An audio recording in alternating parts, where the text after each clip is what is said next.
Buhay at Musika Channel.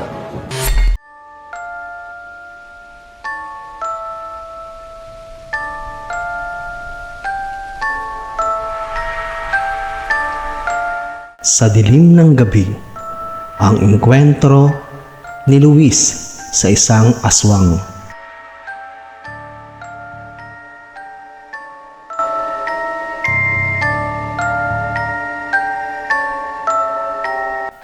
Dear BM Channel, ako po si Luis at nais kong ibahagi ang isang kwento na hindi ko makakalimutan.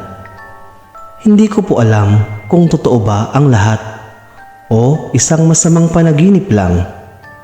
Pero sa pakiramdam ko, kailangan kong ibahagi ito. Maraming salamat po Kuya Charlie sa pagbibigay sa akin ng pagkakataong ito. Isang gabi iyon ng tag-ulan. Pauwi ako mula sa bahay ng kaibigan ko.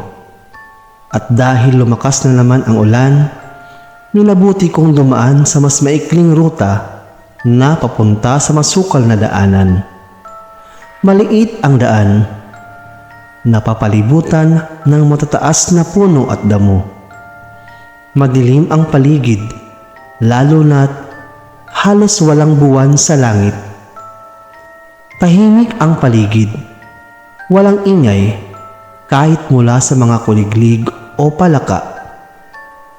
Sa gitna ng katahimikan, naramdaman kong may sumusunod sa akin. Parang may mga matang nakatitig sa likuran ko. Kinilabutan ako at bumilis ang tibok ng puso ko.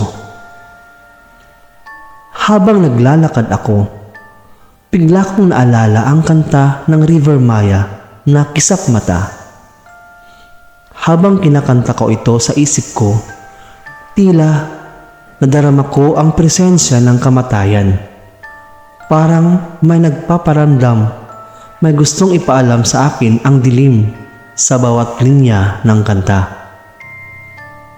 Napatingin ako sa paligid, pilit na hinahanap kung may ibang tao o hayop sa paligid. Hanggang sa bigla kong narinig ang isang tunog. Parang mahina at mabigat na yabag. Ngunit hindi ito tunog ng normal na paa. Parang may tumutulak ng mabigat sa lupa. At sa bawat hakbang, tila mas lumalapit ang nilalang na iyon. Sumilay ang liwanag ng kidlat at nakita ko ang isang anyo sa di kalayuan.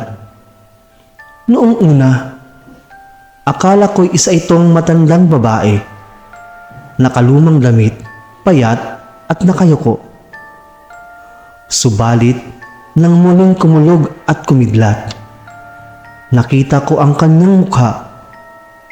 Ang mga mata niya ay malalaki, nanlilisik at puno ng gutom.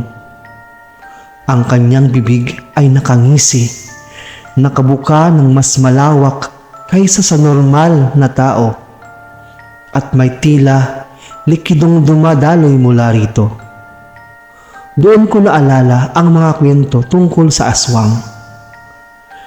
Natulala ako sa takot, hindi makagalaw. Ang mga kwentong narinig ko noon mula sa matatanda tungkol sa mga aswang na naghahanap ng laman loob ng tao, lalo na sa mga bata, ay biglang nagkaroon ng realidad sa harap ko. Ang mga ito pala ay hindi lamang kathang-isip. Dama ko ang matinding gutom na nagmumula sa mga mata ng nilalang na ito. Tila gusto niyang sunggaban ang puso ko. Gusto kong tumakbo, pero parang nakapako ang mga paa ko sa lupa. Sa sobrang takot, naisip kong walang ibang magliligtas sa akin kundi ang mga bagay na dala ko. Wala akong dala kundi ang susi, konting asin na naiwan sa bulsa ko at ang bolo na dala-dala ko sa paglalakad. Naisip kong subukan ang asin, kaya't isinaboy ko ito sa direksyon niya. Sa gulat ko, isang matinis na sigaw ang narinig ko mula sa kanya. Para bang nasunog siya sa hapdi. Napaatras siya at panandali ang tumigil. Sumigaw ako ng tulong, ngunit walang sumagot. Natutulog ako ng takot na takbo ng takbo. Kahit alam kong hindi kalayuan ang aswang sa akin, sa bawat hakbang, narinig ko ang kanyang mabigat na yabag sa likuran ko. Minsan malapit, minsan ay medyo lumalayo, pero hindi siya tumitigil sa pagsunod sa akin. Habang patuloy akong tumatakbo, ramdam ko ang malamig niyang hininga na lumalapit sa batok ko. Pakiramdam ko ay hinihintay niya lang akong sumuko.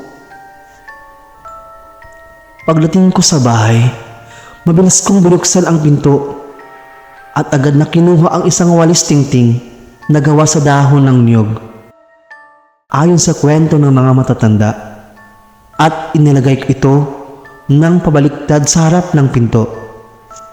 Sa kung anong milagro, huminto ang aswang sa paglapit. Tumitig sa akin ng may galit. Pero tila may kung anong pumipigil sa kanya na makapasok. Tumayo siya doon sa dilim ng ilang minuto bago siya unti-unting naglaho, tinangay ng malamig na hangin ng gabi.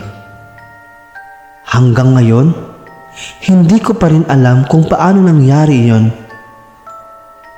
o kung may iba pang nakaengkwentro ng ganito.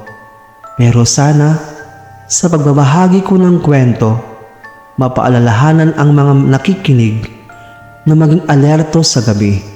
Hindi lang kathang-isip ang mga aswang. Sila'y mga babalang maaaring sumulpot anumang oras. At minsan ang mga kwento ay may katotohanan na dapat pahalagahan.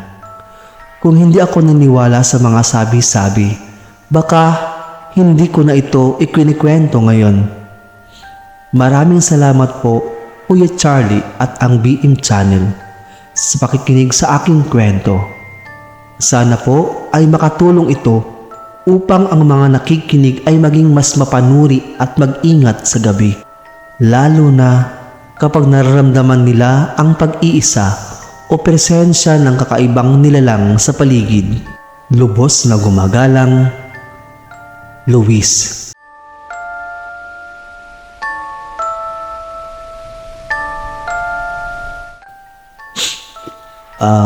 Luis, unang-una, nais naming magpasalamat sa pagbahagi mo ng iyong karanasan dito sa BM Channel. Hindi biro ang pagdaanan ang ganitong karanasan at kami ay humahanga sa iyong tapang at katatagan. Bilang isang Pilipino, alam namin ang lalim ng ating paniniwala at respeto sa mga kwentong bayan, lalo na pagdating sa mga nilalang tulad ng aswang. Sa mga kwentong tulad ng inyong naranasan, patuloy na napapatunayan na ang mga sabi-sabi ng matatanda ay hindi lamang kathang-isip, kundi mga kwentong puno ng babala at paalala para sa ating kaligtasan. Mabuti na lang at naalala mo ang mga panlaban sa aswang tulad ng asin.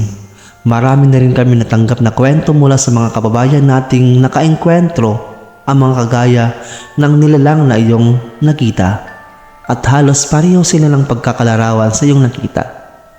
Ang mga kwento ay tila nagiging mas totoo kapag naririnig natin mula sa mga tao na totoong nakaengkwentro ng ganito. Sa iyong pagbabahagi, tiyak na matutulungan mo ang maraming nakikinig na maging mas alerto at mapanuri sa paligid nila, lalo na kung gabi at tila may presensyang nagmamasid sa dilim. Tunay na nakakatakot ang ganitong karanasan, pero sana sa iyong kwento, marami ang matutong mag-ingat at pahalagahan ang ating mga kwento at kasabihan. Ang buong BM Channel ay nagpapasalamat sa iyong katapangan. Mag-ingat ka palagi, Luis, at lagi mong tandaan ang mga tradisyonal nating panlaban kung sakaling may kakaibang nararamdaman ka sa paligid. Kung meron ka pang ibang kwento o may mga kababayan tayo dyan na nais ding magbahagi bukas na bukas ang BM channel para sa inyong mga karanasan. Maraming salamat muli, Luis, at mag-ingat ka palagi. At para doon sa mga giliw nating tagapakinig, maaari po kayong magbahagi ng inyong kwento. Ipadala lang ang inyong liham sa FB page na Buhay at Musika Channel o sa email na musika767@gmail.com. Laging tandaan na ang musika ay ang himig ng ating buhay.